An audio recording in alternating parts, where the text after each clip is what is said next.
নদীর শান্ত জল আর যেন লুকিয়ে থাকা বিপদের ইঙ্গিত দিচ্ছে।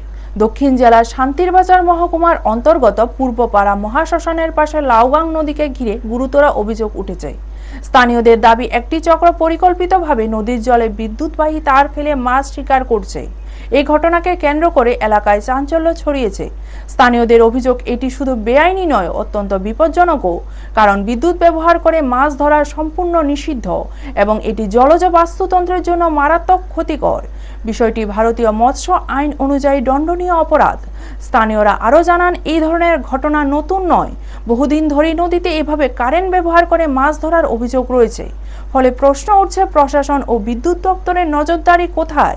অন্যদিকে অবৈধ বিদ্যুৎ সংযোগ না থাকলেও নদীর জলে কারেন্ট আসছে কিভাবে, তা নিয়ে প্রশ্ন উঠছে। স্থানীয়দের আশঙ্কা, কোনো দুর্ঘটনা ঘটলে সাধারণ মানুষ বা শিশুদের প্রাণহানির ঝুঁকি রয়েছে। এই বিষয়ে শান্তিরবাজার মহকুমা প্রশাসন ও বিদ্যুৎ দপ্তরের দ্রুত পদক্ষেপ দাবি করছেন এলাকাবাসী। তাদের বক্তব্য, অবিলম্বে তদন্ত করে এই অবৈধ কার্যকলাপ বন্ধ না করা হলে বড় ধরনের দুর্ঘটনার আশঙ্কা থেকেই যাচ্ছে। ব্যুরো রিপোর্ট, নিউজ তৎকাল 24।